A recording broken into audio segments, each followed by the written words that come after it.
सर्वप्रथम मैं सभी मीडिया बंधुओं का इस प्रेस मीट में हार्दिक स्वागत करता हूं, बीएसएफ की तरफ से, जम्मू फ्रंटियर की तरफ से और हम सब की तरफ से। जैसा कि विदित है, इस वर्ष बीएसएफ का 60वां स्थापना दिवस है और इन 60 वर्षों में बीएसएफ सिर्फ जो 25 बटालियन से खड़ी हुई थी, आज 193 बटालियंस तक पहुंची है और विश्व की ये सबसे बड़ी बॉर्डर गार्डिंग फोर्स है। बीएसएफ के दो रोल डिफाइन किए गए हैं। एक है border guarding in peace time और दूसरा है वार टाइम रोल, आर्मी के साथ कंधे से कंधा मिलाकर लड़ाई के समय देश की सीमाओं की रक्षा करना। इन दोनों रोल को बीएसएफ ने बखूबी निभाया है। 1971 की लड़ाई में जब बीएसएफ बहुत ही यंग फोर्स थी, सिर्फ 5 साल ही इसके स्थापना को हुए थे, बहुत ही सराहनीय काम पूरी सीमाओं पर आर्मी के साथ मिलकर बीएसएफ ने किया था और उसमें बहुत अच्छा नाम कमाया था। इसी प्रकार से पिछले 60 वर्षों से लगातार देश की सीमाओं की जो बांग्लादेश के साथ लगती हैं तथा पाकिस्तान के साथ लगती है, उसकी सुरक्षा करने में कोई कोर कसर बीएसएफ ने नहीं छोड़ी है और बहुत ही सावधानी और मुस्तैदी से इस काम को अंजाम दिया है और फोर्स ने एक अपना बहुत अच्छा नाम बनाया है। जहाँ तक जम्मू बॉर्डर का सवाल है, ये हमारे देश के सबसे संवेदनशील सीमा क्षेत्र में आता है और यहाँ बहुत कठिनाई भरी ड्यूटी हमारे जवान और ऑफिसर्स करते हैं। बॉर्डर की निगरानी 24 घंटे पूरी सावधानी से की जाती है और उसमें मैन पावर का, फिजिकली बूट ऑन ग्राउंड जिसको हम कहते हैं, और टेक्निकल असिस्टेंस जिसको कि हम टेक्निकल सर्विलेंस भी कहते हैं, की भी मदद ली जाती है और भरसक प्रयास किया जाता है कि सीमा की सुरक्षा 24/7 की जाए और किसी भी तरह की कोई घुसपैठ हमारी सीमा पार से ना हो पाए। और ये कार्य करने में हमें बीएसएफ को बहुत भारी सफलता भी मिली है और इसके लिए मैं मेरे कमांड के अधीनस्थ जो भी लोग काम कर रहे हैं उन सबको बहुत बहुत बधाई देता हूं और बीएसएफ के 60वें स्थापना दिवस पर बीएसएफ के सभी जवानों, परिवारों और आप सबको भी बहुत बधाई देता हूं। जय Hind.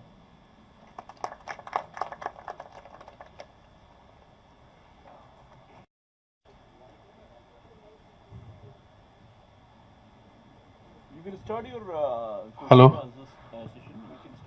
Hello, sir. This is Sominder from ANI. Sir, since the winters are coming in and there is more pressure on international border as far as infiltration attempts are concerned. So, what are the measures that have been taken on the international border? पहले तो ये आपको कौन बताता है कि border के ऊपर ज़्यादा अभी प्रेशर है और कहीं नहीं है, उसकी जानकारी मुझे नहीं है। ऐसे मान लिया जाता है कि बर्फ़बारी हो गई है, लेकिन मुझे तो कोई पूरे जम्मू संभाग में कहीं पर कोई बर्फ़बारी नज़र आई नहीं है। तो इसलिए जो प्रेशर है वो सब जगह ही है।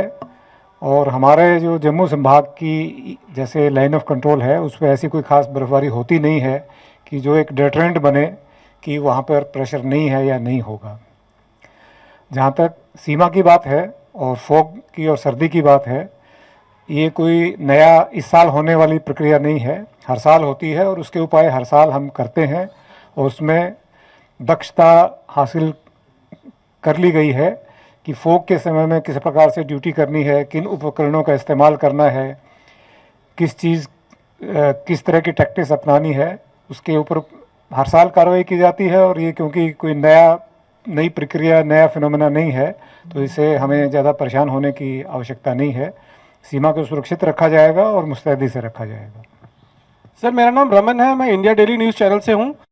के माध्यम से जो जानकारी मीडिया के साथ शेयर की जाती है उसमें ये मालूम चला है कि जो इंटरनेशनल बॉर्डर के अक्रॉस पाकिस्तान का एरिया है वहाँ पर कुछ ग्रुप इस समय एक्टिव हैं और वो इन्फिल्ट्रेशन की लगातार कोशिशें जो है वो कर रहे हैं, फॉग का भी जो है वो फ़ायदा उठाते हुए। तो आपके पास क्या कुछ जानकारी है, कितने आतंकी जो हैं वो सीमा के उस पार एक्टिव हैं? दूसरी चीज़ ये है कि सर लोकसभा चुनाव से ठीक पहले जो रिपोर्ट्स आई थी कि जैश ए मोहम्मद की कुछ आतंकी घुसपैठ कर डिफरेंट एरियाज के अंदर, जंगल्स के अंदर जो इस समय ऑपरेट कर रहे हैं, इंटेलिजेंस एजेंसीज के माध्यम से ये इन्फिल्ट्रेशन जो है वो पंजाब से लेकर और जम्मू बॉर्डर के साथ लगते हुए इलाकों से हुई थी। बीएसएफ ने क्या कुछ अभी तक पता लगा पाया है कि किस रूट से ये इन्फिल्ट्रेशन हुई है या किस माध्यम से यहाँ पर ये आतंकी जो है वो पहुंचे हैं? Thank you. आपका सवाल मेरे जवाब से काफ़ी लंबा है।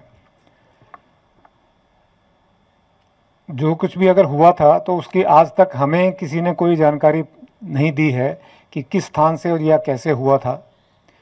तो पहली बात तो ये है। दूसरी बात है कि सीमा पार से कोशिश होती है, इसमें ये भी कोई नई बात नहीं है, हमेशा ही होती है। कितने आतंकी उस सीमा पार बैठे हुए हैं उससे हमें कोई ख़ास मतलब नहीं है, वो हम गिनती करते भी नहीं हैं, क्योंकि हमारा उद्देश्य ये है कि सीमा पार से एक भी आतंकी या कोई घुसपैठिया हमारे सीमा में दाखिल ना हो। तो उसी प्रिंसिपल के ऊपर हम काम करते हैं। वहाँ कितनी संख्या है वो हमारे काम में कोई मायने नहीं रखता है, क्योंकि हमारा काम तो ये है कि एक भी उधर से ना आ पाए, चाहे वहाँ जितनी भी संख्या हो या जितनी भी कम हो या ज़्यादा हो। Good morning sir, Somil Abrol PTI से हूँ। सर इन दिनों ये भी देखा जा रहा है कि जो पाक ट्रेंड टेररिस्ट हैं उनकी एक मॉडस ऑपरेंडी ये है कि वो गैजेट्स का एडवांस गैजेट्स का इस्तेमाल कर रहे हैं। तो एक तो सर ये है कि क्या ये एक चैलेंज है, और दूसरा इसको काउंटर करने के लिए क्या मेजर्स लिए जा रहे हैं? देखिए, टेक्नोलॉजी पूरी दुनिया में इवॉल्व हो रही है और वो हर क्षेत्र में बढ़ रही है। तो जाहिर है कि जो मिलिटेंट ग्रुप्स हैं वो भी उसका इस्तेमाल करेंगे और हमारी जो एजेंसीज़ हैं, पुलिस है या आर्मी है, बीएसएफ है, वो भी इसका इस्तेमाल करेंगे। तो ये एक सामान्य प्रक्रिया है कि जिस प्रकार की टेक्नोलॉजी जैसे उपलब्ध होती है वो सभी के लिए उपलब्ध होती है, सभी उसका इस्तेमाल करते हैं। और जो टेक्नोलॉजी होती है उसका काउंटर भी साथ साथ ही उपलब्ध होता है। तो जैसे ड्रोन है तो उसके काउंटर ड्रोन मेजर्स भी अवेलेबल हैं, या कोई और कम्युनिकेशन होता है तो उसके काउंटर मेजर्स भी अवेलेबल होते हैं। तो वो एक सतत प्रक्रिया है।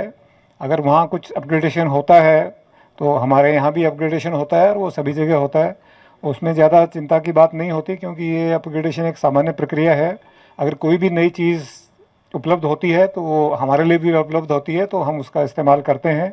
और ये मैं आपको विश्वास दिलाता हूँ कि हमारी सरकार के द्वारा या बलों के द्वारा कोई ऐसी कमी नहीं छोड़ी जाती या अपग्रेडेशन में कोई ढिलाई नहीं होती है कि हम पीछे रह जाएं या जो हमारे खिलाफ काम करने वाले हैं वो आगे चले जाएं, ऐसा नहीं है। सर मेरा नाम समीर है सर, न्यूज़ 18 जेकेएल से। सर बांग्लादेश में जो हालात हैं उसके बाद पाकिस्तान का भी दखल वहाँ पे बढ़ गया है, पाकिस्तान का जो फौज का वहाँ पे, और रेडिकलाइज जो एलिमेंट्स हैं वो बहुत स्ट्रेंथन हो रहे हैं बांग्लादेश में। हालांकि जो मैं अभी बांग्लादेश से कोई इन्फिल्ट्रेशन को कोई यहाँ अटेम्प्ट नहीं हुआ है जो बॉर्डर है बांग्लादेश बॉर्डर का। लेकिन अगर जम्मू की बात करें तो यहाँ पे क्या अतिरिक्त सुरक्षा बढ़ाई गई है उसके बाद जो बांग्लादेश के हालात हैं, क्योंकि पाकिस्तान उसमें बहुत दखल दे रहा है। जो बांग्लादेश बॉर्डर पर हालात हैं उसके बारे में मैं कोई टिप्पणी नहीं करूंगा, क्योंकि हम सीधा उसको नहीं देख रहे हैं। वहाँ जो देख रहे हैं वो अधिकारी उसमें सक्षम है उसके ऊपर बात करने के लिए।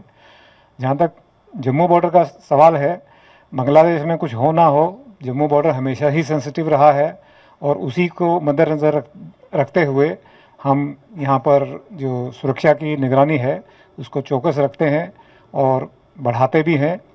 और कुछ आपने देखा होगा, आपके संज्ञान में भी आया होगा, कुछ एडिशनल ट्रूप्स भी बीएसएफ के इस एरिया में आए हैं। वो इसी प्रक्रिया का हिस्सा है कि ये बॉर्डर बहुत सेंसिटिव है और किसी भी तरह का यहाँ चांस हम नहीं ले सकते। Sir, Gursangan from Republic TV. The question pertains to an encounter that has taken. There were some suspicion that recent infiltration has taken place from that border. Even Lieutenant Governor of Jammu and Kashmir went on to say that there has been an infiltration. Can we say that post that there has been not even a single infiltration in the month of October, November and half of December from the international border area that BSF guards post that incident? पहली बात तो ये है कि जिसकी आप बात कर रहे हैं उसका भी कम से कम बीएसएफ को किसी ने नहीं बताया है कि किस जगह से है, कहाँ से है, कैसे हुआ।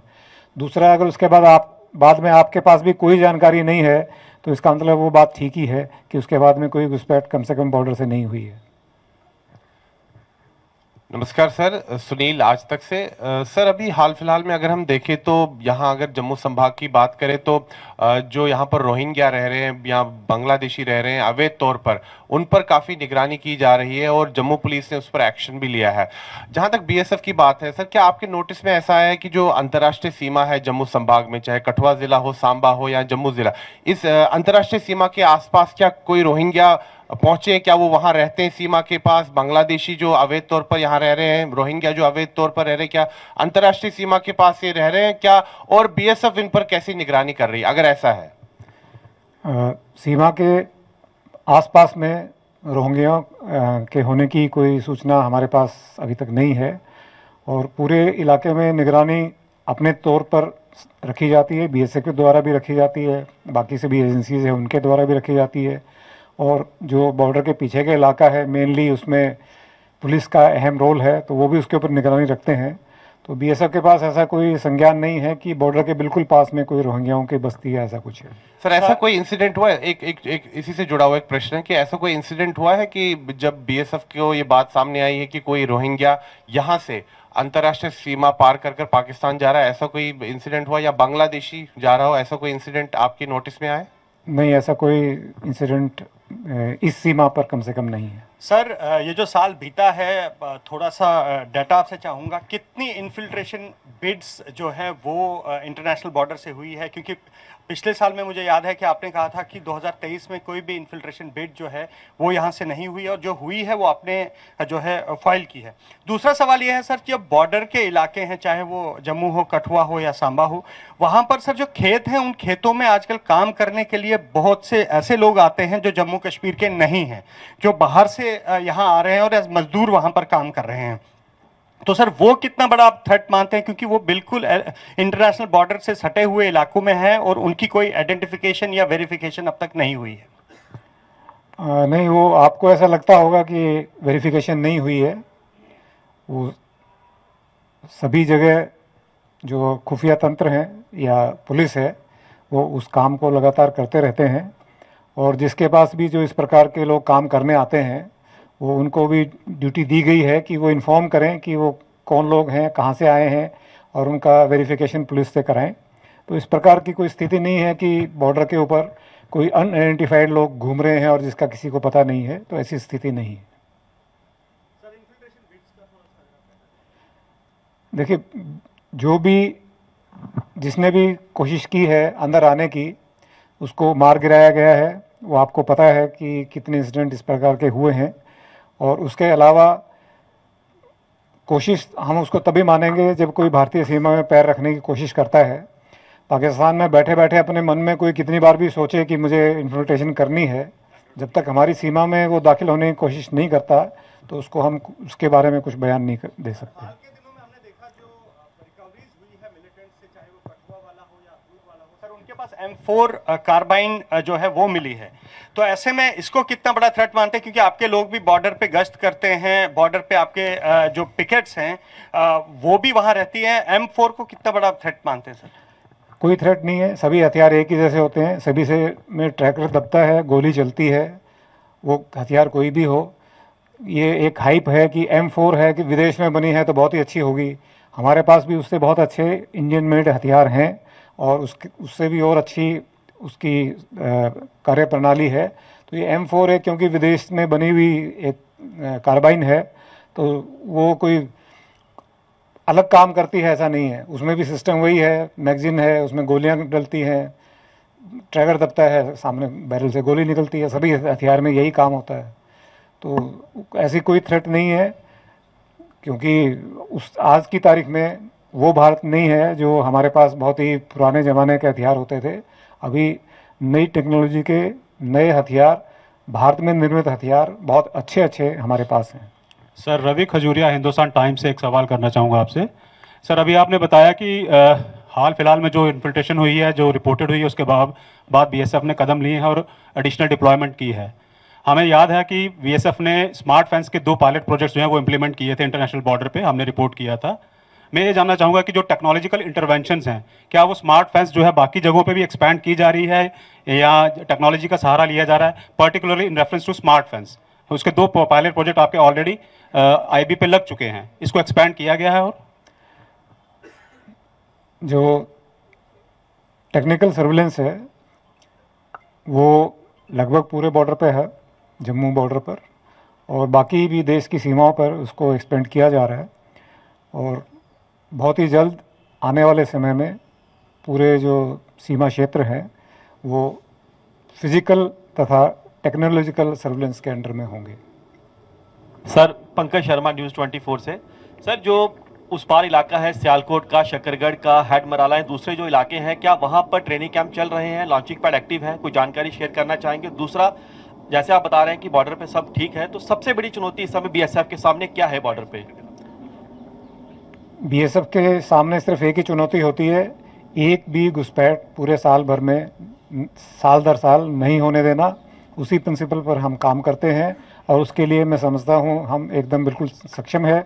जहाँ तक ट्रेनिंग की बात है, वो सीमा पार कहीं ना कहीं कुछ ना कुछ चलता ही रहता है, उसकी ज़्यादा चिंता हम करते नहीं हैं, क्योंकि वो जो भी करें उससे मतलब हमें नहीं है। हमें मतलब ये है कि सीमा पार से कोई इधर दाखिल ना हो, तो उसके ऊपर हम काम करते हैं। उसके लिए हमारे पास जो रिसोर्सेज हैं वो एडिक्वेट हैं और हम सक्षम हैं उसको से डील करने के लिए। सर, मैं रजत वोहरा, जी न्यूज़ से हूँ। सर, मेरा सवाल ये है कि हाल ही में कुछ रिपोर्ट्स आई थी कि जो पाकिस्तान की या नशेड़ी बनकर यहाँ घुसपैठ करते हैं वो कहीं ना कहीं मैसेजेस पहुंचा रहे हैं यहाँ जो बैठे उनके आतंकी हैं। क्या इस तरीके की रिपोर्ट्स हैं और कितने ये इंसिडेंट सामने आए हैं? और दूसरा, ड्रग्स के जरिए भी कुछ इस तरह के मामले सामने आए हैं कि वो बेचकर उसके बाद हथियार या मिलिटेंसी एक्टिविटीज में उसे इस्तेमाल किया जाता है। क्या उस तरह की कुछ रिपोर्ट्स हैं बीएसएफ के पास? Thank you. देखिए, आज तक एक भी कोई पागल बनकर सीमा पार करके भारत की सीमा के अंदर दाखिल हो गया और पीछे चला गया है, ऐसा एक भी इंस्टेंस नहीं है। जो भी अगर कोशिश हुई है पूरे साल भर में, उसको न्यूट्रलाइज किया गया है और एक भी ऐसा सफल कोई प्रयास नहीं है कि कोई पागल बन के हमारी सीमा में घुस के आ गया हो और पीछे चला गया हो। Not even a single one. तो पहली बात तो ये है कि ऐसा कोई थ्रेट हमारे पास नहीं है इन चीज़ों का। जहाँ तक पीछे है कि ड्रग्स के कुछ केसेस हैं जो अभी पकड़े भी गए हैं, उसके लिए हमारी पुलिस और बाकी एजेंसी उसमें पूरी तेज़ी से काम कर रही है और ये समस्या जो थोड़ा उभार पर दिखाई दे रही थी उस पर काफ़ी काबू पा लिया गया है और एक निश्चित जो तकनीक है उसके हिसाब से और कार्रवाई पीछे सब जो एजेंसीज हैं या पुलिस है उनके द्वारा की जा रही है। सर, कुछ नंबर है कि कितने घुसपैठिए मारे गए हैं 2024 में? कुछ उसका डिटेल हम आपको दे देंगे। सर, अंकित हूँ TV9 से। मेरा सवाल आपसे ये है सर, क्योंकि आजकल टेक्नोलॉजीज का दौर है और ऐसे में अंतर्राष्ट्रीय सीमा पर बीएसएफ गार्ड कर रही है। मेरा सवाल आपसे ये है कि कोई नई टेक्नोलॉजी जो बीएसएफ की तरफ से हाल ही में इंडक्ट की गई या फिर कोई नया हथियार जो बीएसएफ की तरफ से हाल ही में इंडक्ट किया गया हो? देखिए, ये एक एक चीज़ मीडिया में बताना ये उचित बात नहीं है, क्योंकि उसका फिर सब जगह प्रचार प्रसार होता है। लेकिन इतना मैं आपको आश्वासन दे सकता हूं कि नई से नई टेक्नोलॉजी और नए से नए हथियार बीएसएफ के पास उपलब्ध हैं और जो भी टेक्नोलॉजी अपग्रेड होती है उसका समावेश इमीडिएटली हम लोग करते हैं और उसमें सरकार की तरफ से हमें पूरा सहयोग तथा धन जो भी उसके लिए चाहिए होता है इमीडिएटली मिलता है, तो उसमें हम काफ़ी आगे हैं। Sir, additional question is expanded on the international borders. We have seen a steep decline in the drone activities from across the border in the Jammu sector. Is it that the Pakistan has stopped pushing the drones into the Indian territory, or is it that the counter drone grid has been strengthened to such a level that even if they try, it won't be able to infiltrate into India? देखिए, उन्होंने कार्रवाई कम कर दी है या नहीं कर दी है वो तो वही जानते हैं, लेकिन जब से हमने अपने सिस्टम्स को अपग्रेड किया है और पूरी सीमा पर लगाए हैं तब से ये समस्या काफ़ी ना के बराबर जम्मू में हो गई है। तो उससे तो यही सिद्ध होता है कि हमारी जो टेक्नोलॉजी है वो कामयाब है।